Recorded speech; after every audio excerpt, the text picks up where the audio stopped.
សិក្ខាសាលាផ្សព្វផ្សាយស្ដីពីការជំរុញការកែលម្អរថយន្តដឹកជញ្ជូនកម្មករនិយោជិតឲ្យកាន់តែមានផាសុកភាពនិងសុវត្ថិភាពនិងការបិទ sticker សម្គាល់នៅក្នុងបវត្តក្នុងគោលបំណងលើកកម្ពស់សុវត្ថិភាពនិងកាត់បន្ថយគ្រោះថ្នាក់ចរាចរណ៍តាមដងផ្លូវរបស់បងប្អូនកម្មករនិយោជិតនៅព្រឹកថ្ងៃច័ន្ទទី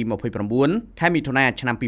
2026លោកម៉ែនអេងអភិបាលរងខេត្តតំណាងឯកឧត្តមអភិបាលខេត្តបានអញ្ជើញចូលរួមសិក្ខាសាលាផ្សព្វផ្សាយស្ដីពីការជំរុញកែលម្អរថយន្តដឹកជញ្ជូនកម្មករនិយោជិតឲ្យកាន់តែមានផាសុកភាពនិងសុវត្ថិភាពនិងការបិទ sticker សម្គាល់រថយន្តដឹកជញ្ជូនកម្មករនិយោជិតសិក្ខាសាលានេះត្រូវបានរៀបចំឡើងយ៉ាងឱឡារិកក្នុងបរិវេណតំបន់សេដ្ឋកិច្ចពិសេស Manhattan ស្ថិតនៅក្នុងក្រុងបាវិតខេត្តស្វាយរៀងក្រោមអធិបតីភាពលោកជំទាវម៉ាំងម៉ាណាវីរដ្ឋលេខាធិការក្រសួងសាធារណការនិងដឹកជញ្ជូនឯកឧត្តមគូចសុមានរដ្ឋលេខាធិការក្រសួងការងារនិងបណ្ដុះបណ្ដាលវិជ្ជាជីវៈព្រមទាំងមានការអញ្ជើញចូលរួមពីសំណាក់ឯកឧត្តមឧត្តមស្នេហ៍ឯកជេវហៈអគ្គស្នងការរងនគរបាលជាតិលោកស្រីជាថ្នាក់ដឹកនាំមន្ត្រីរាជការនៃមន្ទីរអង្គភាពពាក់ព័ន្ធអាជ្ញាធរដែនដីតំណាងរោងចក្រម្ចាស់អាជីវកម្មដឹកជញ្ជូននិងបងប្អូនអ្នកបើកបររថយន្តដឹកជញ្ជូនកម្មករយ៉ាងច្រើនកក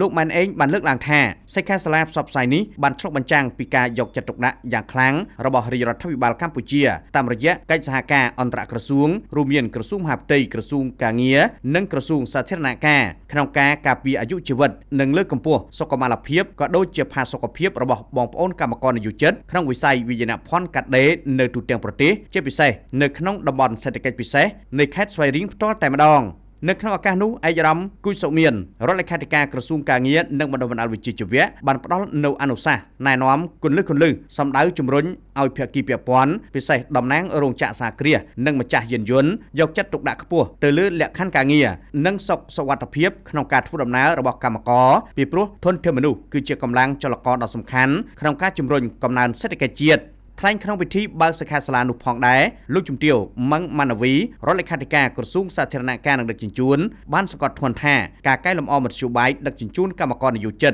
ឲ្យស្របតាមបទដ្ឋានបច្ចេកទេសគឺជាកិច្ចការអាទិភាពនិងចាំបាច់បំផុតលោកជំទាវបានអំពាវនាវដល់ម្ចាស់រថយន្តនិងអ្នកបើកបរទាំងអស់ត្រូវបញ្ឈប់ការដឹកជញ្ជូនហួសចំណុះដែលបង្កគ្រោះថ្នាក់ហើយត្រូវរុះរាន់នាំយករថយន្តទៅធ្វើការពិនិត្យលក្ខណៈបច្ចេកទេសជាឲ្យបានទៀងទាត់ព្រមទាំងចូលរួមសហការបិទ sticker សម្គាល់ពណ៌ដើម្បីងាយស្រួលដល់សមត្ថកិច្ចក្នុងការគ្រប់គ្រងនិងជួយសម្រួលការធ្វើដំណើរសូមបញ្ជាក់ផងដែរថាកម្មវិធីសិក្ខាសាលាបានបើកឲ្យមានវគ្គពិភាក្សានិងការធ្វើបទបង្ហាញយ៉ាងក្បោះក្បាយពីការត្រួតពិនិត្យលក្ខណៈបច្ចេកទេសរថយន្តដឹកជញ្ជូនព្រមទាំងបានរៀបចំពិធីបិទ sticker សម្រាប់រថយន្តដឹកជញ្ជូនកម្មករនិយោជិតជាផ្លូវការដែលបានឆ្លងកាត់ការត្រួតពិនិត្យលក្ខណៈបច្ចេកទេសត្រឹមត្រូវ